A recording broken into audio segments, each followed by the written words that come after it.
Análise Crítica e Literária. Um Guia para o Estoicismo, de St. George William Joseph Stock. Um Guia para o Estoicismo, de St. George William Joseph Stock, apresentando como uma introdução à filosofia estoica que também destaca as contribuições de Stock. A obra delineia os conceitos centrais do estoicismo, como a virtude e o controle emocional, e traça sua evolução histórica, destacando figuras importantes e a relevância duradoura de seus ensinamentos. O guia desdobra a filosofia estoica em suas três partes principais: lógica, que se concentra na razão e no pensamento correto; ética, que aborda a vida virtuosa e o florescer humano; e física, que trata da compreensão do universo e do lugar da humanidade nele. Origens e figuras-chave. O estoicismo teve suas raízes na Grécia Antiga e se desenvolveu em Roma. Zenão de Cítio é identificado como fundador da escola. Outras figuras proeminentes mencionadas são Sêneca, Epicteto e Marco Aurélio. Zenão começou a ensinar por volta de 315 a.C., após a grande era construtiva do pensamento grego, representada por Aristóteles e Platão.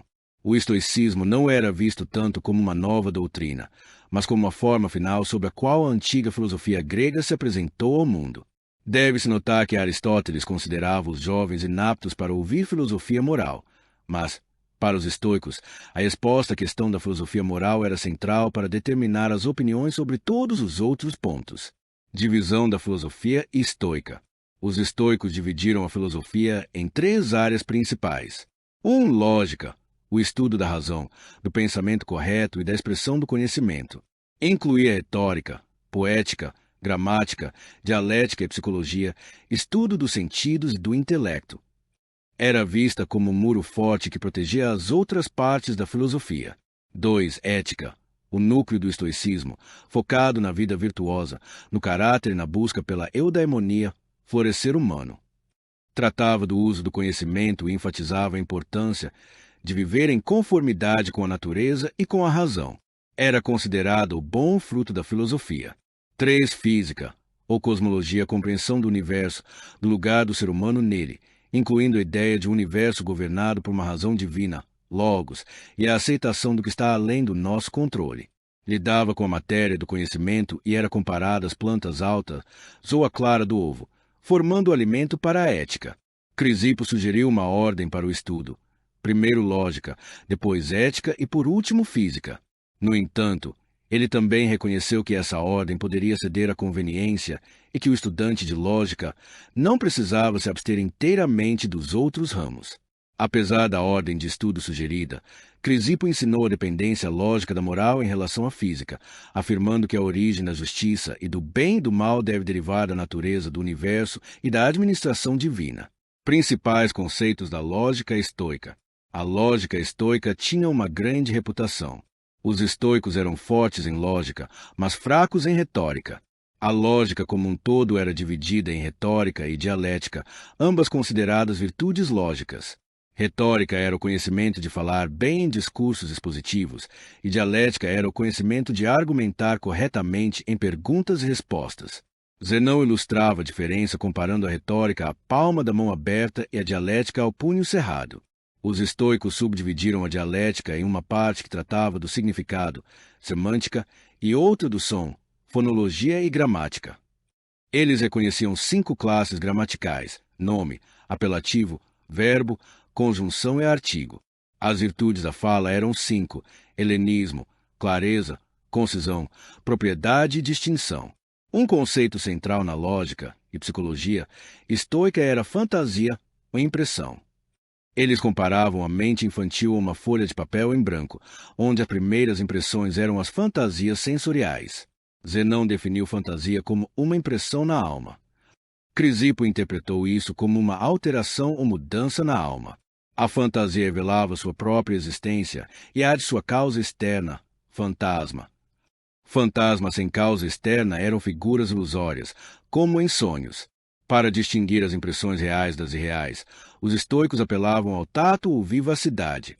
Certas impressões, chamadas fantasias arrebatadoras, carregavam uma convicção irresistível de sua realidade e da realidade de sua causa, possuindo autoevidência e gerando assentimento da alma. O assentimento a uma fantasia arrebatadora era chamado de compreensão. Uma fantasia arrebatadora era definida como aquela impressa por um objeto existente de tal forma que não poderia ser de um objeto inexistente. O critério da verdade era a fantasia arrebatadora, com a salvaguarda quando não há impedimento. As fantasias não eram apenas sensoriais, mas também não sensoriais, vindo do entendimento sobre coisas incorpóreas. Os estoicos eram conceitualistas, considerando que as ideias de Platão existiam apenas em nossas mentes. A compreensão também podia ser pelos sentidos ou pela razão, para conclusões demonstrativas. Eles se assemelhavam a Locke na forma como a mente chega às ideias, listando 9 maneiras, incluindo apresentação, semelhança, analogia, transposição, composição, oposição, transição, como significado das palavras e, notavelmente para a ética, por natureza, como a noção do justo e do bom. O conhecimento era uma compreensão segura ou hábito na aceitação de fantasias, inalterável pela razão. Zenão usava gestos para ilustrar os passos para o conhecimento: mão aberta, fantasia; dedos curvados, assentimento; punho fechado, compreensão; e punho apertado pela outra mão, conhecimento. Uma noção, conceito, era um fantasma do entendimento de um animal racional, formado em parte pela natureza, preconceitos, e em parte por ensino e estudo. A razão, que nos unia aos deuses, não era preexistente, mas um desenvolvimento gradual dos sentidos, aperfeiçoado por volta dos 14 anos. Os estoicos confinaram o ser ao corpo. Das categorias aristotélicas, restou apenas a substância em sentido restrito. Um corpo podia ser considerado de 4 maneiras, simplesmente como corpo, de um tipo particular, em um estado particular, em uma relação particular, levando as 4 categorias estoicas: substratos, dispostos, assim relacionados. Coisas incorpóreas como o significado das palavras, tempo, lugar e vazio eram reconhecidas, mas não tinham ser, pertencendo à categoria superior de algo. O significado das palavras, dicte, era uma coisa incorpórea. Sua lógica era complexa e se concentrava em silogismos complexos, como modus ponens. Eles derivaram a regra de que a verdade só pode ser seguida pela verdade, mas a falsidade pode ser seguida por falsidade ou verdade. Eles usavam argumentos em cadeia, sorites, para demonstrar proposições éticas, como a suficiência da sabedoria para a felicidade. Eram conhecidos por lidar extensivamente com falácias e sofismas, sendo Crisipo famoso por seus estudos sobre o mentiroso. Fundamentos e conceitos da ética estoica. A moral estoica, embora elevada, baseava-se no amor próprio.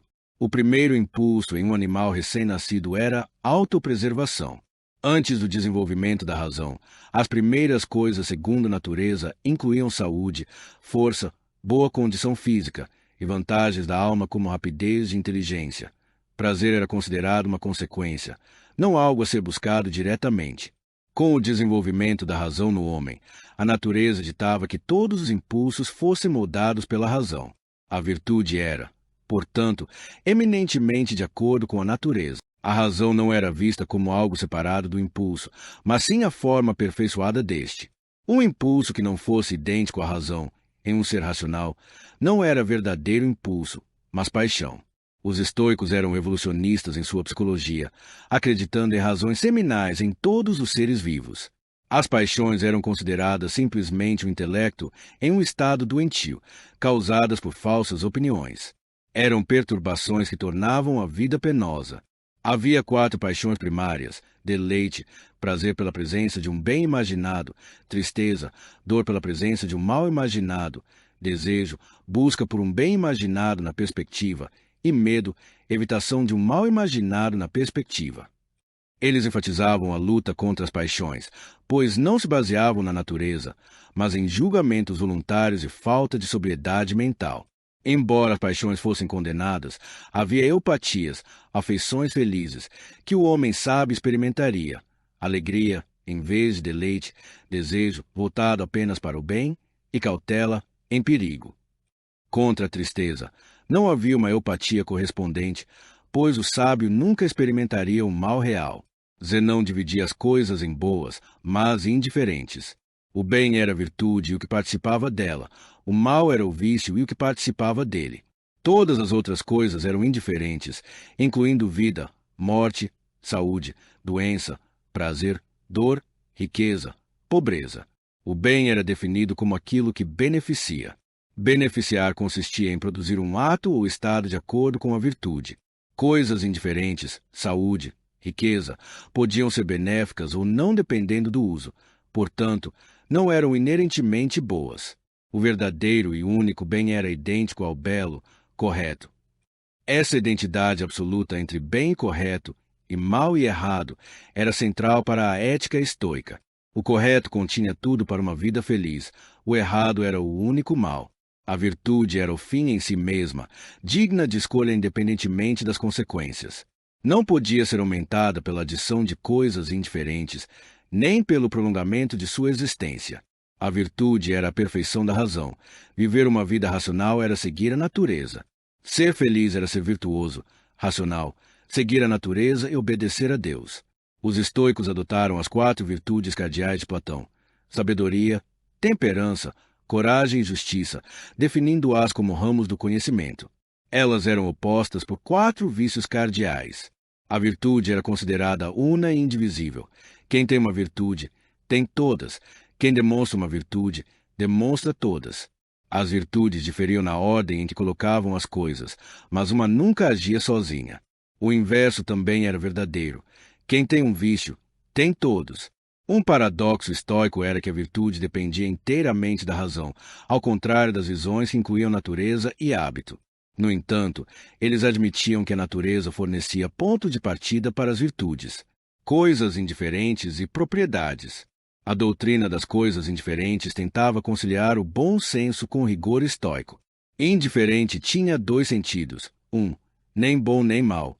2. Nem despertar impulso nem repulsa. A maioria das coisas, exceto virtude e vício, despertava impulso ou repulsa, sendo indiferentes apenas no primeiro sentido. Entre essas, algumas estavam de acordo com a natureza, saúde, força, outras contrárias, doença, fraqueza, e outras nem uma coisa nem outra, falibilidade da alma. Coisas de acordo com a natureza tinham valor, as contrárias tinham desvalor. Em sentido absoluto, coisas indiferentes não tinham valor, mas podiam ter valor seletivo. Coisas com alto valor seletivo eram chamadas de preferidas, saúde, riqueza, reputação, e com alto desvalor, rejeitadas, doença, pobreza, má reputação. Assim, bens mundanos eram admitidos sob o nome de coisas indiferentes preferidas. Propriedades, deveres, os estoicos tinham, por assim dizer, 2 códigos morais, um para o sábio e outro para o mundo em geral. Somente o sábio podia agir corretamente, retidão, ações perfeitas, mas outras pessoas podiam praticar as propriedades, atos intermediários. Propriedade, traduzido como dever, era um termo genérico aplicável à conduta humana, comportamento animal e até crescimento vegetal, significando aquilo que alguém veio a fazer. A esfera da propriedade limitava-se às coisas indiferentes. Era apropriado para o sábio, apesar de sua felicidade, afastar-se da vida por conta própria, suicídio racional, se a ocasião parecesse exigir, pois a vida em si era indiferente. A questão era de oportunismo baseado na preponderância de coisas de acordo com a natureza. O proficiente e os paradoxos estoicos, apesar de não haver meio termo entre virtude e vício, todos que não alcançaram a perfeição eram tolos ou pecadores. Os estoicos reconheciam um estado intermediário chamado progresso ou proficiência. O proficiente era visto como alguém se recuperando, ainda tolo, mas diferente dos demais, e dividido em 3 classes. Os paradoxos estoicos eram marcantes. Dizer que a virtude é o bem supremo se transforma e a virtude é o único bem, gerando outro paradoxos como a virtude é suficiente por si mesma para a felicidade. Outro paradoxo era todos os defeitos são iguais, baseado na ideia de que um ato é certo ou errado 100 graus. Pecar é cruzar a linha, e a distância percorrida depois não muda a ofensa. Outros paradoxos incluíam: todo tolo é louco, só o sábio é livre e todo tolo é escravo, só o sábio é rico, os homens bons são sempre felizes e os maus sempre miseráveis, todos os bens são iguais, ninguém é mais sábio ou mais feliz do que o outro. Os estoicos argumentavam que estar perto da sabedoria ou felicidade não era o mesmo que possuí-las, comparando isso à distância de uma cidade ou à visão de um filhote recém-nascido. O sábio estoico O homem bom dos estoicos era conhecido como o sábio ou homem sério, também chamado de o homem urbano. O tolo era o rude, inexperiente nos costumes e leis do Estado. O Estado para os estoicos era a sociedade de todos os seres racionais, onde a justiça era natural, baseada na razão correta, e a lei era a razão eterna que governava o mundo. Somente o sábio era livre nesta cidade, o tolo era um estrangeiro. O sábio era um ser social, membro dessa comunidade universal de seres racionais. Entre os sábios existia unanimidade, conhecimento do bem comum. Os tolos eram inimigos uns dos outros. O sábio desempenharia um papel na vida pública se as circunstâncias permitissem. Aprovava um governo misto. O sábio se casaria e teria filhos, tanto para si quanto para a pátria. Ele era sociável, diplomático, simpático, buscando a boa vontade e a amizade, embora simples e sem afetação. Uma característica marcante do sábio era sua autossuficiência. Ele não perdia nada que fosse verdadeiramente sua virtude, sua vontade, mesmo diante de perdas materiais ou pessoais. Outra característica proeminente era sua apatia, falta de paixão. Sendo as paixões não naturais e doentias, o sábio estava livre delas. Ele não era movido por favor, não perdoava falhas, não sentia piedade, não era dominado por súplicas, nem levado à ira. Embora Epicteto sugerisse demonstrar pesar por compaixão, o sábio não deveria senti-lo. Sua inexorabilidade era consequência de sua calma e razoabilidade. O sábio não se irritava ao ver outros se ferirem por ignorância. O sábio também era imune à admiração. Nenhum milagre da natureza o surpreendia. A infalibilidade do sábio era uma doutrina estoica. Ele não tinha opiniões, nunca se arrependia, nunca se enganava em nada. Entre o conhecimento, dia, e a ignorância, escuridão, Platão via a opinião, crepúsculo. O sábio estoico vivia sempre no meio-dia do entendimento. Ele não tinha vacilações, suposições fracas, nem assentimento precipitado. Nunca errava em seus sentidos, nunca conjecturava. Não havia mudança, retratação ou tropeço nele. A embriaguez era contrária à sua natureza, embora pudesse participar de banquetes com convivialidade. A infalibilidade era um ponto de piadas, mesmo dentro da escola, e os próprios estoicos admitiam que alcançar o estado de sábio era exaustivo. A característica mais importante do sábio era sua inocência ou inofensividade. Ele não faria mal aos outros e não poderia ser prejudicado por eles. Assim como Sócrates acreditava que um homem melhor não podia ser prejudicado por um pior, os estoicos afirmavam que não se podia prejudicar o sábio. O único mal possível para ele era sua própria vontade. Ele estava acima do insulto. Os estoicos acreditavam na possibilidade de uma conversão repentina da loucura para a sabedoria, o que se alinhava com seu princípio de não haver meio termo. Essa transição abrupta era criticada por seus oponentes. Física estoica. A visão estoica do universo era fornecida por sua física. Havia dois primeiros princípios, o ativo, logos, ou a razão em Deus, e o passivo, matéria. O ativo permeia eternamente a matéria e cria todas as coisas. Embora houvesse dois princípios, apenas o ativo era a causa, a matéria era inerte e passiva.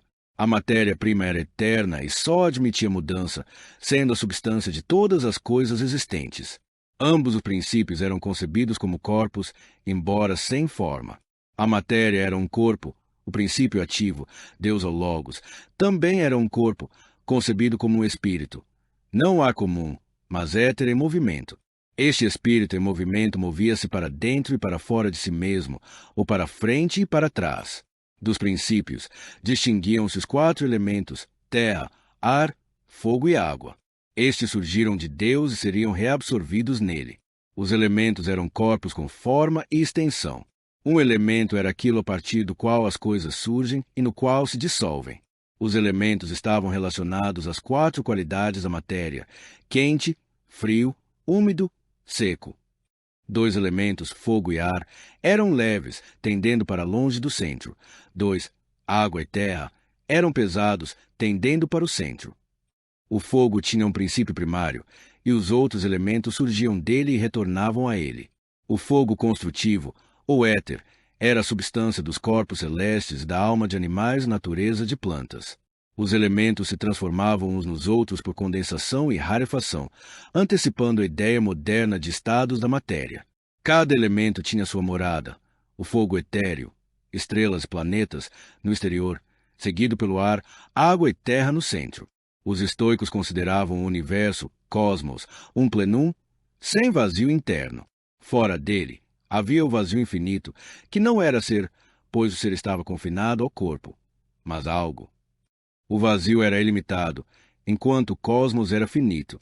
O termo universo podia se referir apenas ao cosmos ou ao cosmos mais o vazio. Eles distinguiam vazio, ausência de corpo, lugar, ocupado por corpo, e espaço, parcialmente ocupado, sinônimo de todo, cosmos mais vazio. Defendiam a unidade do cosmos, não admitindo outros mundos no vazio infinito. O cosmos era concebido como esférico. A Terra estava no centro, imóvel, com os corpos celestes girando ao redor. A tendência de todas as coisas para o centro mantinha a Terra fixa, possivelmente o universo em repouso no vazio. O universo era a única coisa perfeita e um fim em si mesma. Todas as outras coisas eram perfeitas como partes. O homem contemplava o universo e imitava suas perfeições. O universo era permeado pela inteligência, alma do mundo, manifestada em diferentes graus, intelecto em seres racionais, almas em animais, natureza, crescimento em plantas e coesão em substâncias inorgânicas. A natureza, princípio do crescimento, era um fogo construtivo, um espírito ígneo com habilidade artística. A coesão e até mesmo as qualidades, cores, dureza, eram vistas como rajadas tensões do ar. O cosmos podia ser entendido como Deus, o arranjo das estrelas, ou a combinação de ambos. O cosmos, idêntico a Deus, era incorruptível como um todo, mas passava por ciclos de destruição pelo fogo ekpirosis e regeneração. Na eflagração, tudo retornava ao éter primordial e o universo seria alma pura, expandindo-se no vazio. Depois, contraía-se para iniciar um novo ciclo de geração cósmica. Isso se assemelhava a hipóteses científicas modernas sobre a origem e o fim de sistemas planetários. Todas as divindades, exceto Zeus, eram perecíveis na eflagração, fundindo-se na substância única do éter. Zeus, providência, ficava sozinho, e depois ocorria a restituição de todas as coisas, exatamente como antes. Os estoicos eram otimistas, contentes com a repetição do drama da existência, relevância e contribuições.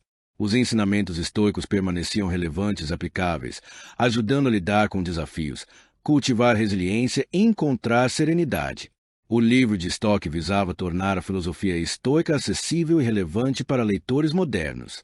A frase de Sócrates, não há mal para um homem bom, nem na vida nem após a morte, soou a tônica do estoicismo, destacando a virtude como o único bem e o governo do mundo pela providência. Para os estoicos, nenhum mal real, vício, pode acontecer a um homem bom. As coisas comumente chamadas de males, infortúnios, são indiferentes e Deus cuidou dos bons removendo crimes e pecados. A crença de Sócrates de que um homem melhor não pode ser prejudicado por um pior também era uma posição estoica. Os estoicos seguiram Sócrates na doutrina de que virtude é conhecimento. Eles discordavam dos peripatéticos Aristóteles, que reconheciam o papel das emoções, da vontade e a natureza mista do homem e seus bens. Para os estoicos, a razão era princípio de ação. Para Aristóteles, guia da ação. Ao contrário de Platão, os estoicos não invocavam terrores teológicos para reforçar a virtude. O medo dos deuses foi descartado. Os deuses epicuristas não participavam dos assuntos humanos. O deus estoico era incapaz de sentir raiva. A ausência de apelo a recompensas, punições, decorria do princípio de que a virtude é a mais desejável de todas as coisas. Ser do que parecer virtuoso era outro corolário. Uma das reivindicações de admiração do estoicismo é sua humanidade. Foram os primeiros a reconhecer plenamente o valor do homem como homem, proclamando a paternidade de Deus e a fraternidade dos homens. Acreditavam na solidariedade da humanidade. A palavra filantropo foi destacada como uma virtude. Enquanto Aristóteles via a maioria da população como mera condição para o Estado e justificava a escravidão, Zenão sonhou com uma república que abrangesse toda a humanidade. O estoicismo abriu a virtude aos mais humildes, como o cristianismo. No reino da sabedoria, não havia bárbaro, Escravo ou livre, a verdadeira liberdade era servir a filosofia a um Deus, o que podia ser feito em qualquer posição. A única condição para a comunhão era uma certa disposição de espírito. A boa mente era a verdadeira nobreza. O nascimento não importava, pois todos vinham dos deuses. A porta da virtude estava aberta a todos. Intimamente ligado ao humanitarismo estava o cosmopolitismo. Para os estoicos, ser cidadão não era apenas deste mundo, mas do universo em geral, com toda a vida racional. Ser exilado de uma cidade terrena era apenas mudar de alojamento. A morte era mudar de bairro. Os homens livres dessa cidade universal eram todos os seres racionais, sábios na terra, estrelas no céu. Essa ideia foi proclamada por Zenão e seguida por Crisipo e outros. Essa mudança de perspectiva do helenismo para o cosmopolitismo pode estar ligada à abertura do Oriente por Alexandre e ao fato de muitos professores cínicos e estoicos serem estrangeiros na Grécia. Aqueles outrora chamados escravos naturais estavam dando leis à filosofia. A equipe Virtual Books Editora agradece sua visita. Se você gostou de nosso canal, por favor, inscreva-se e compartilhe.